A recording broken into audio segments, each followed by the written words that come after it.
የዓለም ረጅሙ ወንዝ አባይ የኢትዮጵያ የስልጣኔና የብሔራዊ ኩራታ ማሳያ ነው። ኢትዮጵያ ከ85 በመቶ በላይ በምታበረክበት በዚህ ወንዝ ላይ ተጠቃሚ እንዳትሆን ላለፉት ረጅም ዓመታት ግብጽ ስታሴር ቆይታለች። ከ13ኛው መቶ ክፍለ ዘመን አንስታ ኢትዮጵያ በአባይ ውሃ ላይ ያላትን ተጠቃሚነት እውን እንዳይሆን ለማድረግ የምትሰራው ግብጽ የታላቁ ህዳሴ ግድብ አምና ከተመረቀበት ጊዜ ጀምሮ ደግሞ በታላቁ ህዳሴ ግድብ አስተዳደር ጉዳይ ዙሪያ የተለያዩ ክስና ወቀሳዎችን እያሰማች ትገኛለች። ከሰሞኑ የግብፁ ፕሬዝዳንት አብዱልፈታህ አልሲሲ በታንዛኒያ በነበራቸው ቆይታ ካነሷቸው ጉዳዮች መካከል ኢትዮጵያ በታላቁ ህዳሴ ግድብ ጉዳይ ላይ የተናጠል አካሄዷን አልደግፍም የሚል ሀሳብ አመንጭተዋል። እርሳቸው በአንድ በኩል በራሳቸውና በግብፅ ብቸኛ እንቅስቃሴ የተናጠል እንቅስቃሴ ውስጥ ያሉ ሲሆን በዚህ ረገድ ኢትዮጵያን እየወቀሱና እየከሰሱ ይገኛሉ። ከሰሞኑ ያለው የውሃ ፖለቲካና የጂኦፖለቲካ ሽኩቻ መነሻ እንዲሆን የአባይ ውሃን የመፈለግ ጉዳይ ምን ይመስላል የሚለውን ከውሃ አንጻር ብቻ ለዛሬ የፋና ወቅታዊ ቆይታ የምናደርግበት ጉዳይ እንዲሆን መርጠናል።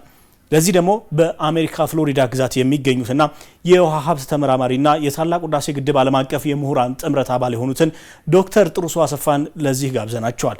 መልካም ቆይታ። እንግዲህ ክቡራን ተመልካቾቻችን ቀደም ሲል እንዳስተዋወቅ ነው የአባይ ውሃ እንዲሁም ከታላቁ ህዳሴ ግድብ ጋር በተያያዘ ሰሞናዊ ሁኔታዎችን ለመመልከት ነው የፋና ወቅታችን በዛሬው ዕለት የወደደው። ለዚህ ደግሞ ከአሜሪካ ቀደም ሲል እንዳስተዋወቁት አንድ እንግዳችን ዶክተር ጥሩሶ አሰፋ ናቸው። ዶክተር ጥሩሶ አሰፋ በውሃ ሀብት ላይ በመመራመር ያለፉትን 20 ዓመታት ያሳለፉ ናቸው። በአሜሪካ የፍሎሪዳ ግዛት የውሃ ሀብትና አጠቃቀም ላይ ሰፊ ጥናትና ምርምርን በማድረግ ይታወቃሉ። አሁንም በዚሁ ዘርፍ ላይ ስራ እያከናወኑ ይገኛሉ። የታላቁ ህዳሴ ግድብ ዓለም አቀፍ የምሁራን ጥምረትም ጭምር አባል ናቸው። ከእርሳቸው ጋር ቆይታ የምናደርግ ይሆናል። ዶክተር ስለ ጊዜው በጣም ነው የማመሰግነው። እኔም በጣም አመሰግናለሁ ስለጋበዝከኝ። እንግዲህ ዋናው የመነጋገሪያችን ጉዳይ የዚህ የታላቁ ህዳሴ ግድብ ግንባታ ባለፉት ዓመታት ኢትዮጵያ በስኬት ካጠናቀቀች በኋላ አንድ ዓመት ሆኖታል የታላቁ ህዳሴ ግድብ ከተመረቀ።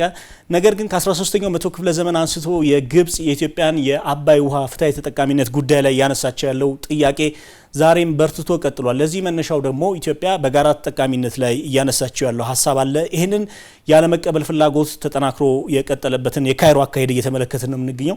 ከዚህ አንጻር የዚህ የናይል ውሃ የቤዚን ኮሚሽን ወይም ደግሞ ናይል ሪቨር ቤዚን ኮሚሽን ተብሎ ቀደም ሲል የናይል ቤዚን ኢኒሺዬቲቭ ተብሎ ይጠራ የነበረው አሁን ወደ ኮሚሽንነት ያደገው ሀገራት በጋራ እየተጠቀሙበት ያለውን ህብረትና ጥምረት ያለመቀበል አካሄዷን እንዴት ይመለከቱታል ከሚለው እንነሳ። በጣም ጥሩ። አሁን ያነሳው የናይል ቤዚን ሪቨር ቤዚን ኮሚሽን የሚባለው በነገራችን ላይ ሁሉም እንዴት ፍትሃዊነት ይጠቀሙ የሚል ትልቅ አምብሬላ የምንለው ነው። ከዛ በፊት እንደገለጽከው የኢኒሺዬቲቭ አለ። 6 ሀገሮች ያስፈልጉ ነበር። የዛሬ ኦክቶበር 13 2024 ላይ ነው ወደ ህግ የመጣው እና ያ የሲኤፍኤ የሚባለው ኮኦፐሬቲቭ ሲኤፍኤ የሚለው ይሄ ኮሚሽኑ ይቋቋማል ነው የሚለው አውቶማቲክ። እና አንድ ችግር የመጣው እንግዲህ ያው ግብጽም በተለያየ ሁኔታ ጫና በመፍጠር ይሄ ኮሚሽኑ በደንብ ጥርስ ኖሮት እንዳይሰራ የሚደረግ የማደናቀፊያ ሁኔታ ነው የምናየው። መጀመሪያም ተሰብስበው ለምሳሌ ኡጋንዳ ውስጥ ይሄንን ላውንች ያደርጋሉ ተብሎ ነበረ። እሱ እንደገና ወደ ሌላ ቦታ ፖስትፖን ተላለፈ። ህጉ የሚለው ናይል ኮሚሽኑ ተቋቁሟል ነው፣ ግን ምን ያህል መሬት ወርዶ ይሰራል የሚለው ጋር ነው አሁን ችግሩ። ይሄንን ሁሉም በዛ መገዛት አለባቸው። ግብጽና ሱዳን ግን ስላልፈረሙ አንገዛም የሚል ነገር ነው የሚያዋጣው። ግን በዛ ሁሉም በዚህ ውስጥ ቢመጣና እንዴት ተባብረን የታችኛውም ላይኛውም እንግዲህ እኛን ላይ ስንል ከግብጽና አውጥቼ ማለት ነው እኛ በኢስተርን በኩል ያለው ነው ደግሞ ኢትዮጵያ ሱዳንና ግብጽ በዚህ መሰረት ቢሰራ ነው የሚሻለው። ግን ይሄን መቀበል አዝማሚያ አይታይም እንግዲህ በግብጽ በኩልና አንፎርቹኔት እንግዲህ ምንም ማድረግ አይቻልም። እንግዲህ ይሄንን ያለመቀበሉ ጉዳይ እንዳለ ሆኖ በተለይ ኢትዮጵያ በአባይ ውሃ ላይ ያላት በተለይ በጥቁር አባይ በምንለው በብሉ ናይል በምንለው በኩል ያላት ድርሻ በዓለም አቀፍ ደረጃ ይታወቃል። ይሄ የ1902ቱን የእነርሱን ስምምነት መነሻ በማድረግ የታሪክ የበላይነትን ለመውሰድ የሚደረግ ጥረት ውስጥ አሁንም ድረስ መዝለቋ በዚህ በ21ኛው ክፍለ ዘመን ምን ያህል ያስኬዳል? በሀገራት በውሃና በሌሎች ዘርፎች በጣም ከፍተኛ ትብብርን በሚጠይቅ በዚህ ዘመን እኔ ብቻ ልሰማ የሚለው የካይሮ አካሄድስ እንዴት ያዩታል? የትም አያደርስም። አሁን እሱ ብዙ ቦታ ምሳሌ መስጠት እንችላለን። አሁን ያነሳው 1902 ዋናው መነሻው ነው። ወደ መጨረሻ ላይ የ1957ቱን ብናየው በግብጽና በሱዳን መሀል የተከፋፈሉት። እንደውም በጣም በሚደንቅ ሁኔታ አርስቱ ሁሉ የአባይ የናይል እንግዲህ የሚሉት አባይና ቴክኒካሊ ብሉ ናይል ስንል አባይን ነው፣ ግን በአጠቃላይ የናይል ስንል ደግሞ ሌሎችን ነባሮ ኮቦን በሁሉም ይጨምር ነው ኢትዮጵያ ውስጥ። ስለዚህ እነሱ የናይልን ሙሉን የመጠቀም ስምምነት ነው የሚለው ሲነሳ ራሱ ዶክመንቱ ብታየው ሙሉን የመጠቀም 100%። ስለዚህ እሱ የትም ስለማያደርስ እሱ ያውቁታል።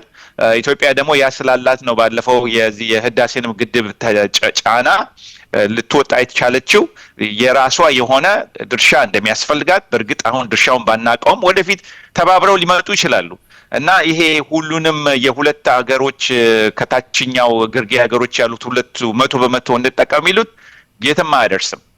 ምንም ነገር ዓለም ላይም እንደዚህ አይነት ምሳሌ የለም። ስለዚህ እዛ ላይ የሚቆዩት እንግዲህ በተወሰነ ሁኔታ እጅ ጠምዝዞ ወደፊት ኢትዮጵያን የሆነ አሁን ባለፈውም ብዙ ጊዜ ያየነው ነገር አሳሪ ስምምነት እንድትፈርም ኢትዮጵያ የራሷን ድርሻ ሳታቅ አሳሪ ስምምነት ልትፈራረም አትችልም።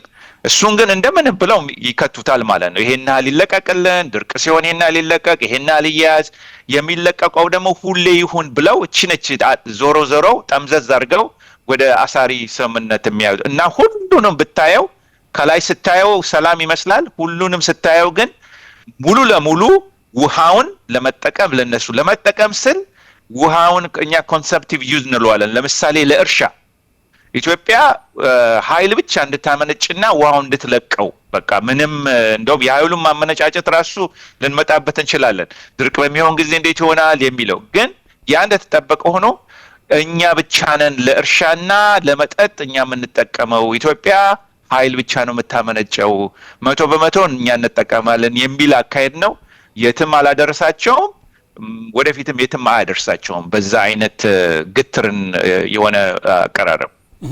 በተለይ የዚህ የአባይ ውሃ አጠቃቀም ጉዳይ ላይ ከታላቁ ህዳሴ ግድብ መገንባት በፊትና በኋላ ብለን ብንወስደው እንኳን ከዚህ በፊት የግብጽና ሱዳን መንግስታት የዚህን የሶስትዮሽ ድርድር በብዙ መልኩ በማደናቀፍ ውስጥ ስማቸው የሚጠቀስ ሀገራት ሆነው ሳለ አሁን ደግሞ ዳግም ወደ ድርድር የመመለስ ፍላጎት እንዳላቸው በአንዳንድ የግብጽ መገናኛ ብዙሃን ላይ ጭምር እየወጡ ይገኛሉ። በአንድ በኩል ከሰሳና ወቀሳና ክሱ አለ፣ በሌላ በኩል ወደ ድርድር መመለስ አለ።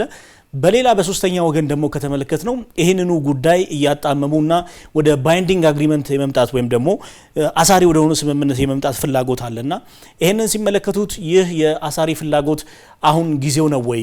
በተለይ ኢትዮጵያ በታላቁ ህዳሴ ግድብ የተሻገረችውን ጉዳይ ወደ ኋላ የመመለስና ፍላጎቷን እንዴት ያዩታል የግብጽን?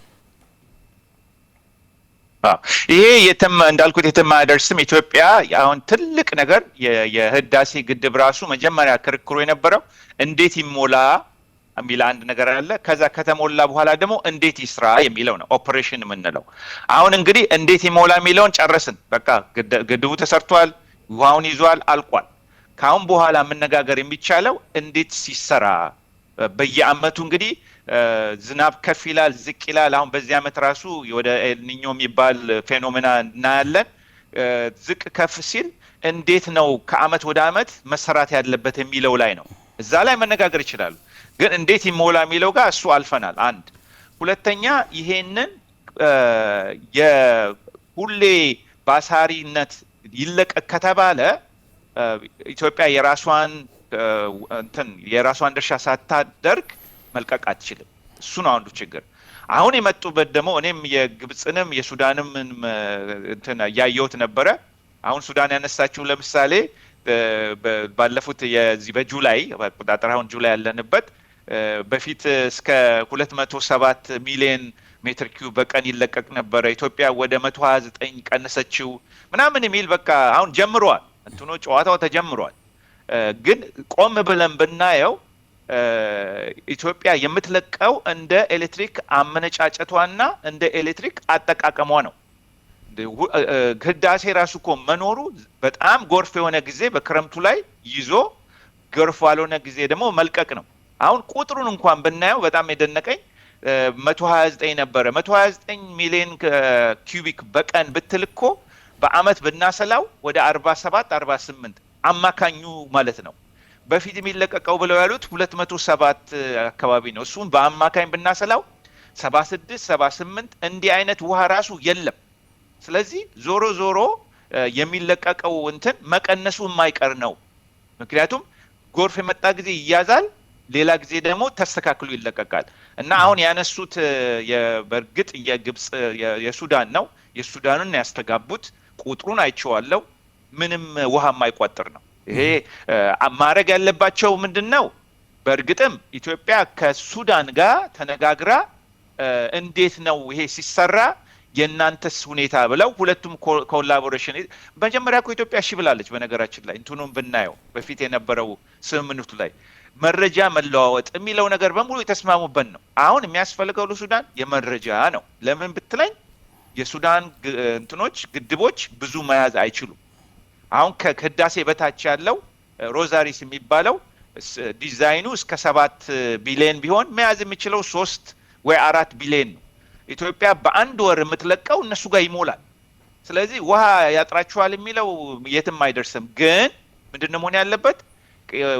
አሰራራቸውም መረጃ እነሱስ ምን መረጃ አላቸው፣ ኢትዮጵያስ ምን መረጃ ትሰጣቸዋለች? እሱ ላይ ቢሰሩ ነው እኔ ትልቅ ለውጥ ይመጣል ብዬ የማስበው እንጂ ይሄ ሌላው አነሰበኝ ምናምን የምትለው ምንም ውሃ አይቋጥርም። በተለይ ደግሞ ግብጽ ላይ አሁን ብናይ እንደውም እያየሁት ነበር። አስዋን ሐይቅ ሙሉ ነው 177 178 ነው ሙሉ ሲሆን 180 አካባቢ ነው ከባህር ጠለል በላይ እና ሙሉ ሆኖ እነሱ አይደለም በዚህ አመት ለ3 ለ4 አመት ሁላ የሚያዝ የሚችል ስለሆነ ይሄ አሁን ዝም ብሎ ሌላ ነገር ለማጫጫው ከዋለና በስተቀር ሳይንሱን የሚደግፍ ነገር አለ የሚያወሩት በአሁን ሰዓት። በርሶ በሳይንሳዊ እይታ አሁን ያለው የውሃ መጠን በግብጽም በሱዳንም ከዚህ በፊት ከነበረው ጋር በጣም ተመጣጣኝና ልኩን የጠበቀ እንደሆነ ያሳያልና የነዚህ ሀገራት ክሌም የነዚህ ሀገራት ጥያቄ በዚህ ሰዓት ኢትዮጵያ ላይ ጫና የማምጣት ፍላጎት እንደውም በቅርቡ አንድ ያነሱት ጉዳይ የኤርትራው የውጭ ጉዳይ ሚኒስትር ወደ ካይሮ ባቀኑበት ወቅት የተነሳ አንድ ጉዳይ አለ።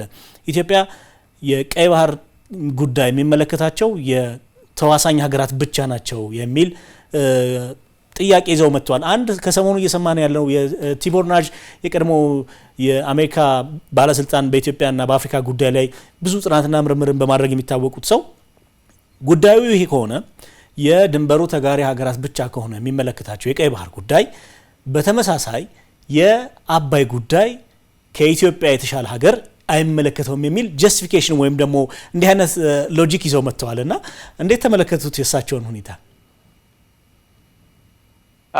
ያው በጣም ኢንተረስቲንግ ነው። እውነት ነው በአንድ በኩል ስታየው።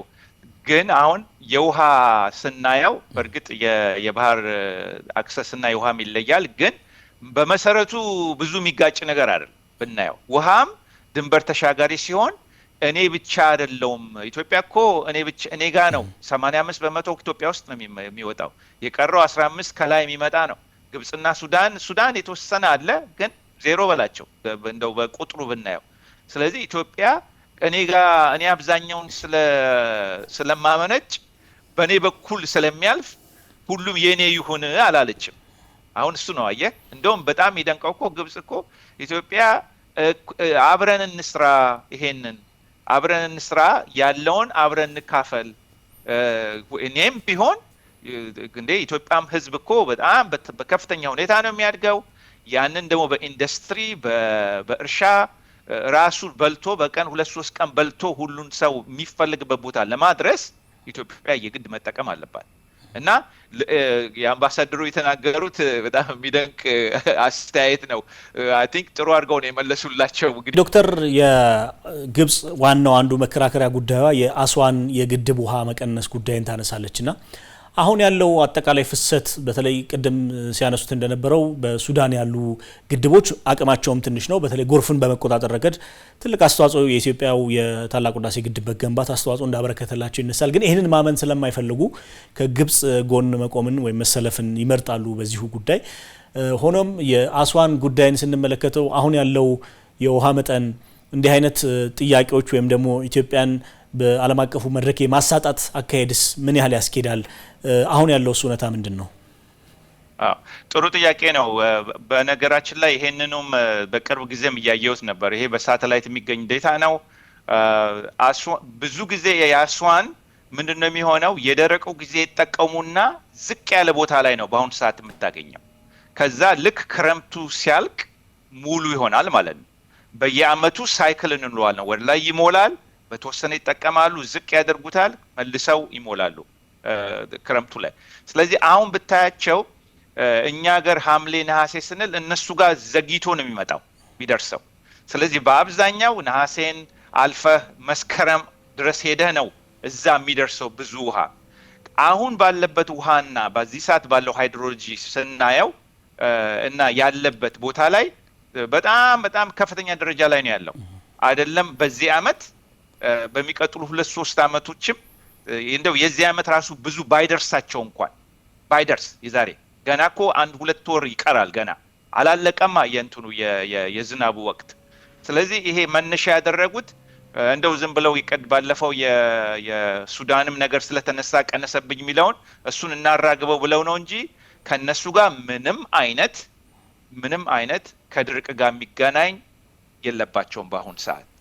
ግን ያው ብዙ ሰው እንደሚያስታውሰው ህዳሴ ሲሞላ ራሱ በጣም ከፍተኛ ውሃ እየመጣ የዛን ጊዜ ድርቅ አለብን የሚሉ ከሆነ አሁን እንግዲህ መጠበቅ ትችላለህ እንደዛ አይነት የአነጋገር እንዳይመጣ እንጂ መረጃውን ስናየው ወደፊት ምን ማድረግ ይችላሉ? ምንም የሚያገናኛቸው ነገር የለም ማለት ነው። በጥሩ ሁኔታ ነው።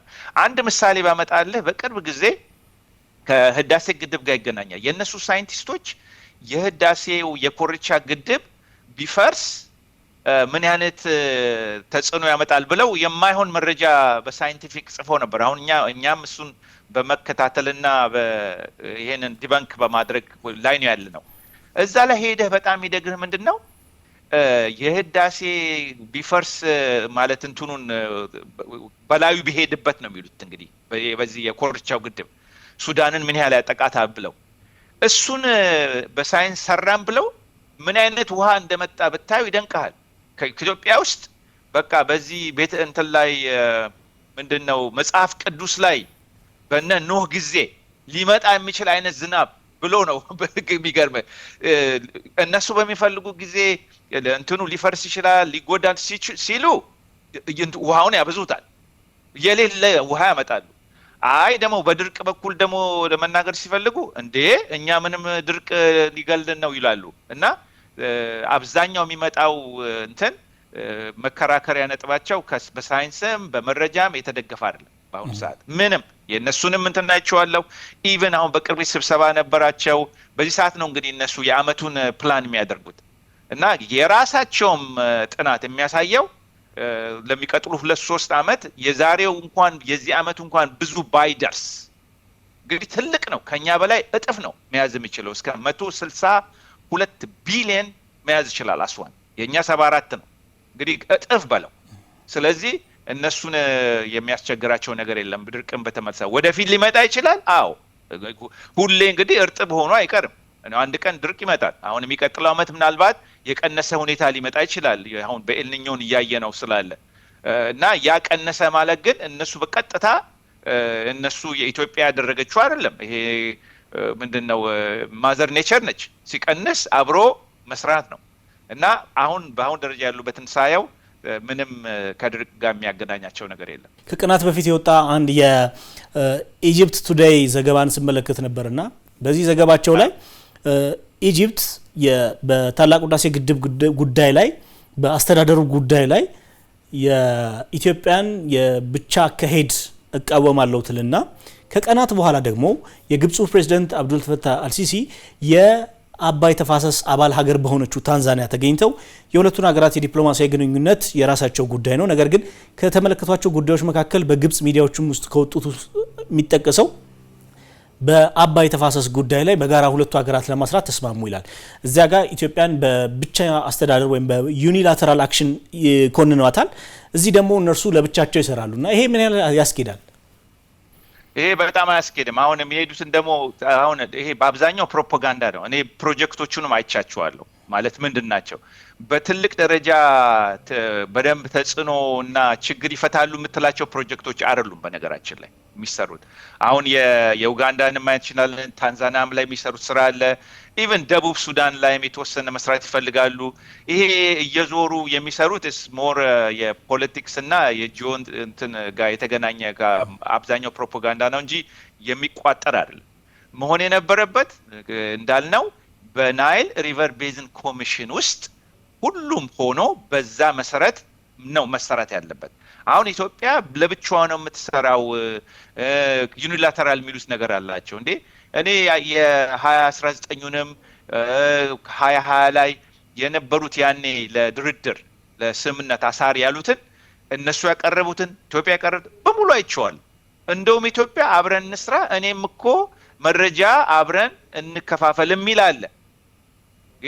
የቀን የወር በየወሩ ምን ያህል እንደሚለቀቅ ቦታው ምንድን ያለው ብላ ኢትዮጵያ እኮ እንደዛ ብላ። ግን ምን ይባላል? ሬሲፕሮካሲ ይባላል። አንደኛው መልሶ መስጠት አለበት። ግብጽ ምንድነው የምትለው? የኔን ምንም አይነት መረጃ አልሰጥም፣ የእናንተን ብቻ አምጡ ነው። ይሄ ነው እንግዲህ ብዙ ጊዜ መጀመሪያ ሲጀመር እንደውም የእኛን ኢንጂነሮች እዛ የህዳሴ ላይ አስቀምጠናቸው አሁን እንደሚያደርጉት ማለት ነው። እነ ኡጋንዳ ሌላ ቦታ ኢቭን ሱዳን ውስጥ እኮ ብታይ የእንትን ኢንጂነሮች አሉ ዳሙ ላይ። የሚገርመ የግብጽ እነሱ የፈለጉት ግብጽ ላይ የግብጽ ኢንጂነር እዛ ህዳሴ ላይ ቤት ሰርቶ አብሮ እንዲሰራ አይነት ነገር እንዴ ይሰራ ከተባለ የኢትዮጵያም ኢንጂነሮች አስዋን ላይ ሄደው የእነሱም ኢንጂነር እዚህ መጥተው ሁሉን እንደው በትክክለኛ እንስራ ብትል እንደዛ ነው መሆን ያለበት። ተፋሰስ ውስጥ ያለውን በሙሉ መረጃ በሁሉ በኩል ወደ ታችም ወደ ላይም መረጃ መጥቶ ሁላችን እንዴት እንስራ የሚለውን ነው። እዛ ላይ ግን ማድረግ ስለማይፈልጉ በዚህ በባይላተራል እየሄዱ ከኬንያም ጋር የተወሰነ እንስራ፣ ከዚህ ጋር ከላይ ያሉት ጋር እንስራ የሚሉት ነገር ደግሞ ሌሎቹ ብዙ ውሃ ስላላቸው ይሄ ትልቅ ነገር አለ የሚሰሩትን። በነገራችን ላይ ብታየው ግብፅን የሚጎዳም አይደለም። እንደ የፈለጉትን ነገር እዛ ላይ አንደኛ ሃይድሮ ፓወር ነው የሚሰሩት ብታየው። የመጠጥ እንኳን ብትለው እሷም ትንሽ ነች። ስለዚህ ይሄ ሞር የፕሮፓጋንዳና የጂኦፖለቲክስ ነው እንጂ ዞሮ ዞሮ የዚህ ናይል ቤዝን ሪቨር ኮሚሽን ውስጥ ገብተው ሁሉም ካልሰሩ የትም አይደርስም። ግብጽ ደግሞ ከኢትዮጵያ ጋር ነው መደራደር ያለባት በቃ። ምክንያቱም ኢትዮጵያ ነች 85ቱን የምታመነጨው። ኢትዮጵያን አግልለህ የትም አደርስም። ይሄ ነው በቃ እንትኑን የሚያሳየው። በተለይ ደግሞ የዚህ የሰሞኑ የግብጽ እንቅስቃሴን ከተመለከት ነው ቀደም ሲል እርሶም ሲያነሱት እንደነበረው ሎቢ የማድረግ ወይም ደግሞ የማባበል አካሄዶችን እየተመለከተ ነው። ታንዛኒያ የነበረው እንቅስቃሴ እንደዚህ አይነት ነገር ያመለክታል። በደቡብ ሱዳን በፀሐይ ኃይል የሚሰራ የውሃ ፕሮጀክትን ግብጽ አስመረቀች የሚል እንቅስቃሴን እየተመለከትን ነበርና ይሄ አካሄድ ኢትዮጵያን የመዞር የመክበብ አካሄድ እየተመለከትን ያለ ነው። ይሄ በተለይም ከታላቁ ህዳሴ ግድብ በኋላ ከተዘጋው ምዕራፍ በኋላ ሌላ ኢትዮጵያ በአባይ ውሃ ዘላቂ ተጠቃሚነት ላይ ሌሎች ፕሮጀክቶችን እውን እንዳታደርግ የሚደረግ እንቅስቃሴ አድርገው የሚወስዱት አካላት አሉና እርስዎ ከዚህ አንጻር እንዴት ይመለከቱታል? ኢትዮጵያ በቀጣይስ ሌሎችን ስራዎች ሌሎች ፕሮጀክቶችን ሌሎቹን የተፋሰስ ሀገራት በማይጎዳ መልኩ በታላቁ ህዳሴ ግድብ እንዳሳየችው ከመስራት አንጻር ይሄ የግብጽ አካሄድና የኢትዮጵያን ቀጣይ ትልሞች ሊያቋርጠው ይችላል ወይ? አይችልም። ኢትዮጵያ ደግሞ የግድ ነው። ይሄ 130 ሚሊዮን ህዝብ ነው ያለን። በተለይ የመጠጥ ውሃና የእርሻ የግድ ያስፈልጋል። እንግዲህ ለስንት ዓመት ነው እኛ በግብርና በዝናብ መጣ ዝናብ አልቀረ እየተባለ ይሄ የምታውቀው ነው። በየ4 ዓመቱ በየ8 ዓመቱ ኤልኒኞ ሲመጣ ላኒኛ ሲመጣ ችግር ውስጥ እንገባለን። ስለዚህ በዘላቂነት ኢትዮጵያ ያን መፍታት የምትችለው ተጨማሪ ከአባይ ውስጥ ካለን ውሃ ውስጥ የእርሻ መስራት ስትችል ነው። እሱ የማይቀር ነው። አሁን በፊትም እኮ የህዳሴ ጉዳይ እንደማይቀር ስላወቁት ያሰቡት የታሰበው ምንድነው? ይችን ህዳሴ እንያዛትና በአሳሪ ስምምነት መሰረት ሁሉንም ውሃ ወደ ታች እንዲሄድ ወደፊት ኢትዮጵያ እርሻ እንዳትሰራ ነው። በቃ ያውቁታል። ይሄን እኛ እናውቀዋለን፣ እነሱም ያውቁታል። እቺ ሌላው ግን ሌላ ጋር ባይላተራል ሄደው ከሌሎች ሀገር ጋር የሚሰሯት ከቨር ነች። በቃ ለማሳየት ግብጽ እንደዚህ አድርገን እኛ እኮ በጥሩ በቅንነት ነው የምንሰራው የትም አይደርስም። አይ ቲንክ ኢትዮጵያ ይሄንን በፊትም የኢኒሼቲቭ ናይል ቤዝን ኢኒሼቲቭ ሲሰራ ራሱ በነገራችን ላይ እኔ ዶክመንታቸውን አይቻለሁ። ኢቨን የሚገርም በየአመቱ ወጪ አለ ያንን መስሪያ ቤት የሚያካሄድ ማን ነው የማይከፍለው በለኝ? ግብጽ እና ሱዳን በአመት የሚገባቸውን እንኳን አይከፍሉም ነበር። እንደው የእውነተኛ እነሱ የተወሰነ ባይላተራ ሄደን ታንዛኒያ እንረዳው ምናምን ከሚሉትም ትቶ እንደው ከዛ ያነሰ እንኳን ለጠቅላላው ለናይል ቤዝን እንትን ውስጥ አይከፍሉም ነበር። እና የሚሰሩትን በጠቅላላ ነው ማየት ያለብን። አሁን ብዙ ጊዜ እነሱ የሚመስላቸው ቁርጥርጥ ያለች ነገር እችኛዋን ያነሱና ይሄን ይላሉ። ከኋላው ምን አለ ነው እኛ የምንለው። ከኋላው ምን አለ?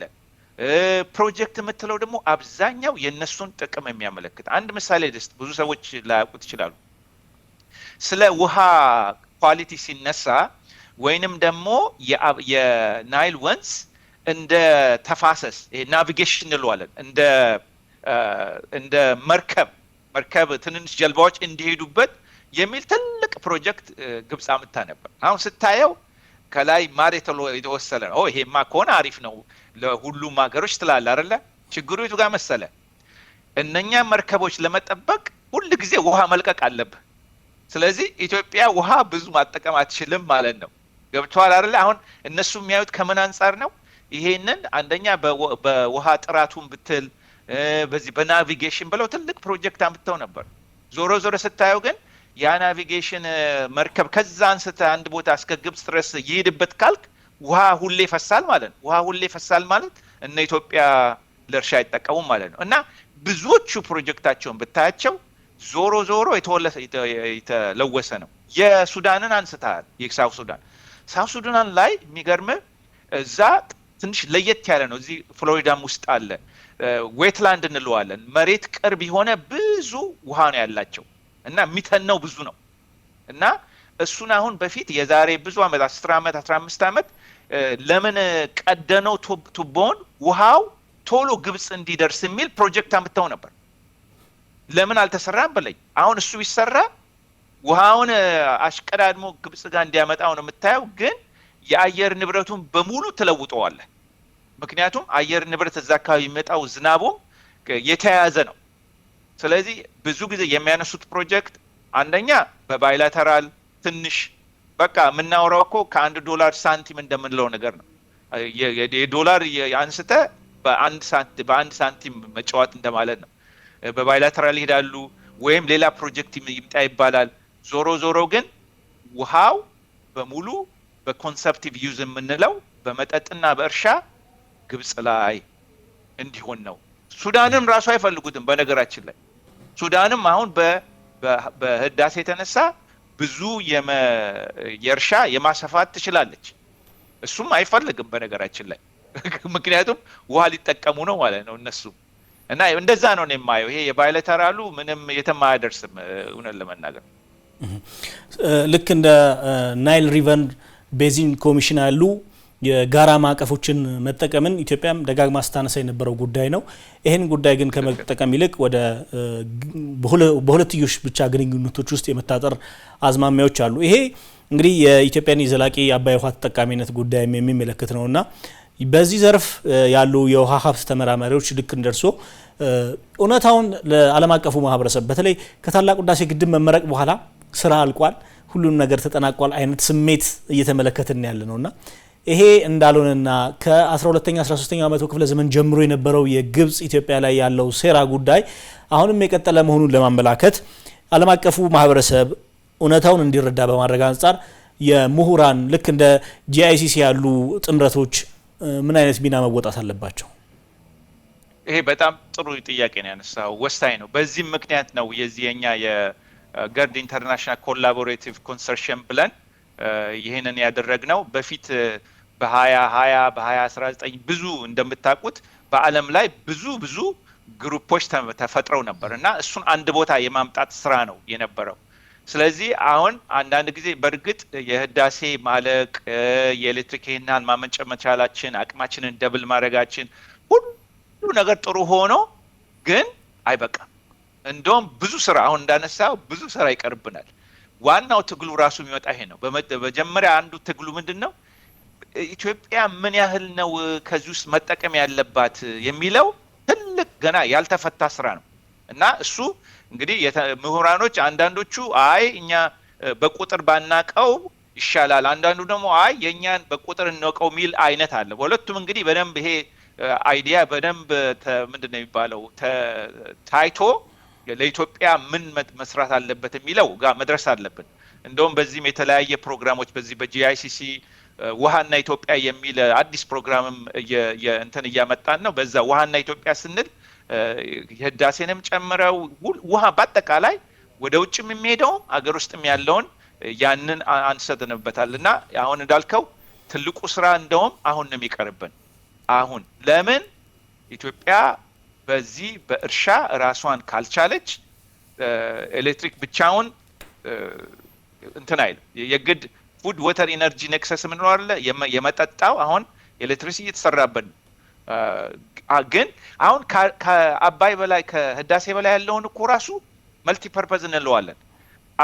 አመንጭቶም ተጨማሪ ማለት ነው። አመንጭቶም እንደገና ደግሞ የተወሰነውን ለእርሻ መጠቀም ይቻላል። አሁን እሱን እንዳሰራን ብዙ ጥናቶች ደግሞ አሉ በፊትም የነበሩ ቢያንስ 2 ድሮ እንደውም እስከ 4 አሁን የህዳሴ ትልቅ ሆኖ ስለተሰራ ወደ ላይ አንዳንዱ ቦታዎች ላይ መስራት አትችልም። ምክንያቱም እሱ ራሱ ሀይቁ ትልቅ ስለሆነ የተወሰነ ቦታውን ይዞታል። ግን ያም ሆኖ ቢያንስ 2-3 መስራት ይቻላል ከህዳሴ በላይ እና እሱን ነው ኢትዮጵያ መስራት ያለባት። አንድ ሌላ ነገር ማንሳት እንፈልገው ምንድነው ኢትዮጵያ ህዳሴን ዝም ብላ ነው በቃ አንገቷን ደፍታ ይሰራችው እየተከራከረች ኦፍ ኮርስ አሁን ፌታ ኮምፕሊ መሬት ላይ ያለ ሆኗል። ከዛ አሁን በግብጾች ራሳቸው ለነሱ ጥቅም ሲሉ ነው ከኢትዮጵያ ጋር መስማማት ያለባቸው። ለምን ብትል ይኸው ዛሬ 100 እነሱ 100 እኛ 120 130 ሱዳን 50 ይሄን ብደምረው ወደ 250 ሚሊዮን ህዝብ ነው ያለው። የዛሬ 10 ዓመት 20 ዓመት ብዙ ህዝብ ነው ይመጣው እና ውሃው ያን ያህል አይጨምርም ወደፊት። እንደውም አይተነዋል ጥናቱም አንዳንድ ቦታዎች ላይ የክላይሜት ቼንጅ ብዙ ውሃ ሊያመጣል ይችላል። ግን አብዛኛው ቦታ ላይ የሚተነውም ብዙ ስለሆነ የሰው የመምጣቱን ያህል የናይል እንትን ውሃ አያመጣም። ስለዚህ ዛሬ ብንስማማ ነው ለነሱም ቢሆን። ስለዚህ ይሄንን ነው እኛን አሁን በእኛ ስለጠየቀኝ በዚህ በጂአይሲሲም በፎከስ ያደረግነው ኢትዮጵያ ምን መስራት አለበት በተለይ መልቲ ፐርፐስ ምንላቸው ፕሮጀክቶች ነው ከአባይ በላይ መሆን ያለባቸው። እሱም ይሰጥሃል ገባ እዛም ትይዛለህ ያንን ውሃ ከላይም ታመነጭበታለህ ህዳሴም ላይ አመንጭቶ ሁለቴ ትጠቀምበታለህ። ሁለቴ ያመነጨበት ማለት ነው የተወሰነውን ለእርሻ ታደርጋለህ። ስለዚህ የግድ ምንም እንደውም ተጀመረ እንጂ ስራችን አላለቀ። የመተማመን ጉዳይ ነው ብሎ የሚያነሱ ምሁራን አሉ። በተለይም ደግሞ በኢትዮጵያ በከፍተኛ ቦታዎች ወይም ሃይላንድ ቀዝቃዛው ስፍራ ላይ ውሃውን በስፋት ማስቀመጥ ለወደፊት ሊከሰት የሚችል የውሃትነትንና የውሃ እጥረትን ለመከላከልና ለማስቀረት ትልቅ አስተዋጽኦ ይኖራል ብለው የሚያነሱ የሚከራከሩ ኢትዮጵያውያን ምሁራን አሉና ከዚህ አንጻር ብዙ ስራ የሚጠይቅ ነው ብዬ አስባለሁ። በተለይ ኢትዮጵያ ባለፉት ዓመታት ደግሞ ዋናው ጉዳይ ይህንን ተፋሰስ የመጠበቅ ጉዳይም ይጠቀሳል። ባለፉት ዓመታት ስናነሳ እንደነበረው ወደ 11-12 በመቶ የሚያክል በአባይ ተፋሰስ ዙሪያ የአረንጓዴ አሻራ መርሃ ግብር የመትከል ይህንን ጉዳይ እርስዎ ከዚህ በፊት ደጋግመው ሲያነሱት የነበረ ጉዳይ ነውና ኢትዮጵያ ተፋሰሱን የመጠበቅም ስለ ተፋሰሱ ጉዳት እንደማይደርስባቸው የታችኛው ተፋሰስ ሀገራትም የማሳየት በተግባር እየሰራቸው ያለ ስራ አለና ይህንን ጉዳይ ሌሎችም የተፋሰሱ ሀገራት እንዲወርሱት ለማድረግ ምን መሰራት አለበት? ዋናው ተፋሰሱን መጠበቁ ስለሆነ ትክክል። በጣም በጣም በጣም ቁልፍ የሆነ ነገር ነው ያመጣው። አንዳንድ ጊዜ የኛ ሀገር ገበሬ የሚለው እኮ አለ ወተት ስትፈልግ ላሟን አብልተህ ነው እንጂ ላሟ በደምብ ካልበላች ወተትም አሰጥህም። ልክ እንደዛ ነው እና በተፋሰስ በጠበቅ እኔ የውሃ አቅራቢ ስለሆንኩኝ ሱዳን ላይ ብቻ ያለውን ብነግርህ ድሮ ደለል ምን ብሎ የሚሄደው ውሃ እነሱ ጋር አሁን ጥርት ብሎ እኛ ጋር ቀርቷል። በነገራችን ላይ እየወሰደብን ነው ቦታ ወደሱ መጣበታለሁ። ጥርት ብሎ ሄዶ 4-5 ፕሮሰስ የሚያስፈልገው ለመጠጥ አሁን ያን ያህል አያስፈልጋቸውም። ምን ያህል ብር ነው የቀነሰላቸው በየጊዜው ይሄንን ደለሉን ሲያወጡ?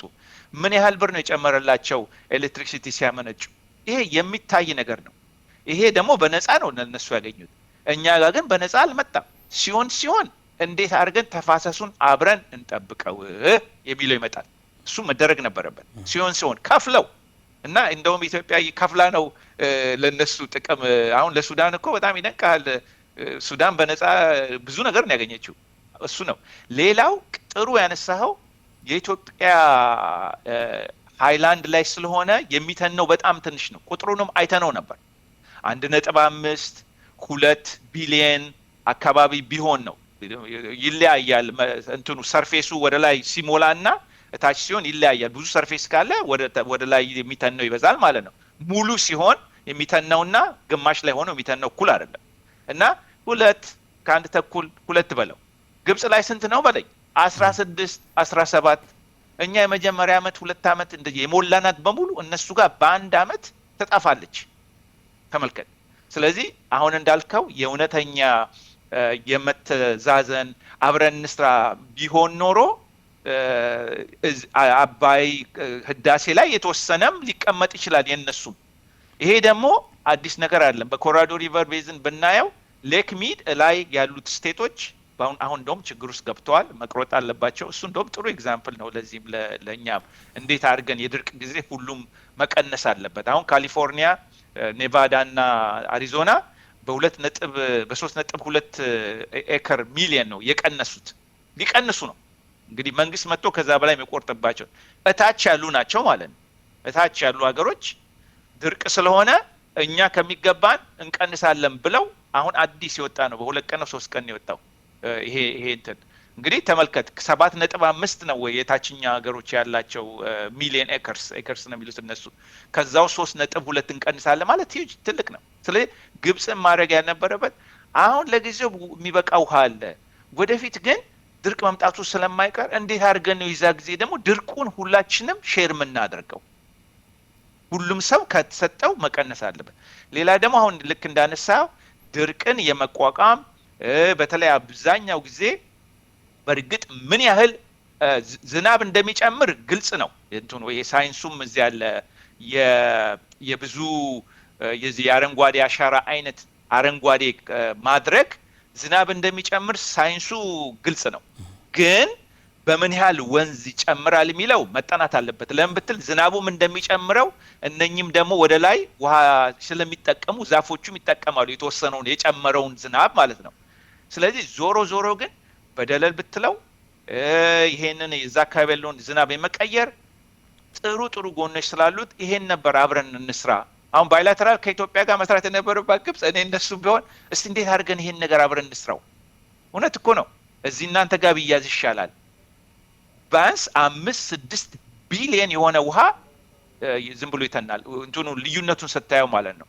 ሙሉ ሲሆኑ እንዳልኩ እስከ 16-17 እኛ ጋር ቢሆን 2 እንግዲህ ልዩነቱ ስታየው በጣም ትልቅ ነው ማለት ነው። እና ይሄ እንግዲህ ወደፊት አይቀርላቸውም። እኔ እንደው በተስፋኝነት ብቻ ሳይሆን ተስፈኝነት ብቻ ሳይሆን ከዚህ ውጭ አማራጭ የለም። የግድ ነው። የዛሬው ትውልድ ባይስማማ እርግጠኛ ነኝ የሚቀጥለው ትውልድ የግድ መስማማት አለበት። አለበለዚያ ዝናቡ እዚህ ነው ያለው። ምን ታደርጋለህ? ኢትዮጵያን የግድ መስማማት አለብን። ከጎረቤት ጋር ደግሞ በተሰጠ ጎረቤት ጋር ነው አብረን የምትኖረው። ስለዚህ እንደዛ መሆን አለበት ብዬ ነው የማስበው። ግን እዛ ጋር ነን እንግዲህ እግዚአብሔር ያውቃል። ያው ከውሃ ፖለቲካው በተጨማሪ ዋናው የጂኦፖለቲካ ሽኩቻው ጉዳይ ይነሳል። ግብጽ ከካይሮ ከዚያ ከስዊዝ ካናል እስከ ባብል ኤል መንደብ ድረስ ያለውን ሁኔታ በበላይነት የመቆጣጠር ኢትዮጵያ ሪጂናል ፓወር ሆና እንዳትወጣ የማድረግ ወይም ደግሞ የቀጠናው ሀያል ሆና ከወጣች የምፈልገውን ጥቅሜን አጣለሁ የሚል አካሄድ አለ። በተለይ ይሄም ዞሮ ከውሃው ጋር ከአባይ ውሃ ጋር የተያያዘ ነው።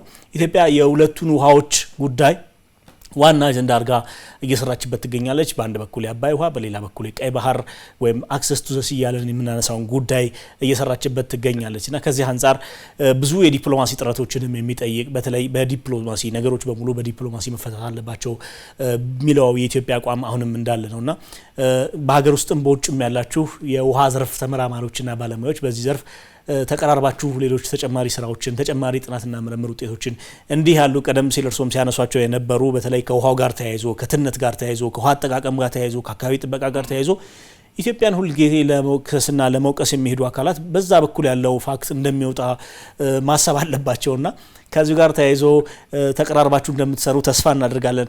በዚሁ ጉዳይ ቢጨመር የሚሉት ወይ ደግሞ ከዚሁ ጋር ተያይዞ የኢትዮጵያ መንግስት በዲፕሎማሲው መስክ ምን መስራት አለበት በሚለው እናጠቃል። ጥሩ ነገር ያነሳው። አይ ቲንክ የሁሉንም ሀገር ብናይ እኔ የድሮ አባባል አለ ከ10 ድሃ የተወለደ ሀብታም 11ኛ ድሃ ነው ይባላል። ማለት ብቻህን አትወጣም እና ይሄ እርስ በርስ በሙሉ ቀጠናው አንድ ላይ ቢያድግ ነው። አሁን ይሄ ብዙ ማሳያ አለ። የአውሮፓውያኖችንም ማየት እንችላለን። ኢቨን የተለያየ እንኳን ብንል አሁን የሜክሲኮን፣ የካናዳን፣ የአሜሪካን ስታይ በሜክሲኮና በአሜሪካ ያለው የትሬድ ግንኙነቱንና እንትኑ ምን ያህል ሜክሲኮ በእርግጥ በአሜሪካ ደረጃ አልደረሰችም ሜክሲኮ፣ ግን ምን ያህል ሜክሲኮ ተነስታለች።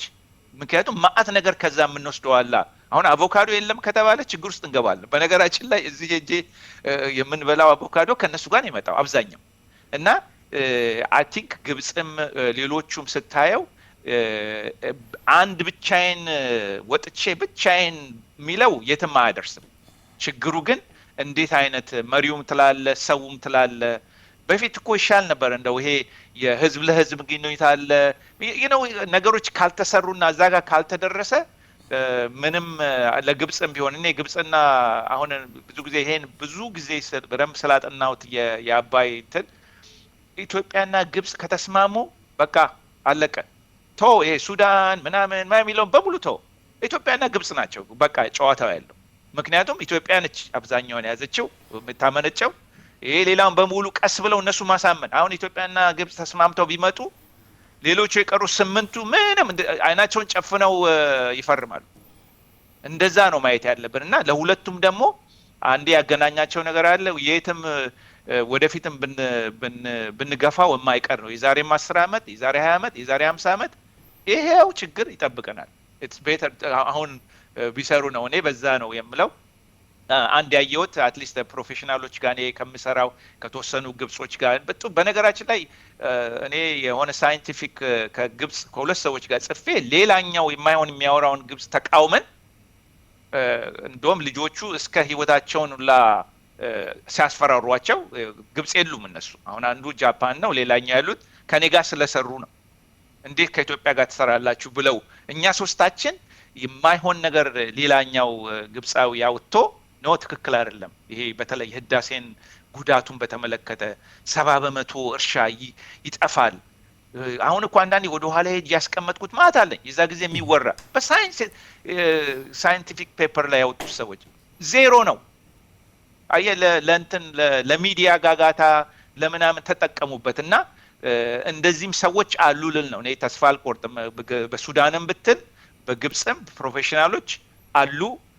አንዳንድ ግሩፖች አሉ። አሁን ፍሬንድስ የሚባል አንድ ኢትዮጵያዊና አንድ ግብፃዊ ነው አንድ ኢትዮጵያዊና አንድ ሱዳናዊ ነው ይሄንን ፕሮግራም አድርገው ለረጅም ነገር ለምሳሌ የህዳሴን ጥቅም ምን ያህል እንደሆነ ስለ ኤሌክትሪሲቱ ምናምን በሙሉ አውጥተዋል እና ተስፋ አለ ነው የምለው እኔ ሳየው።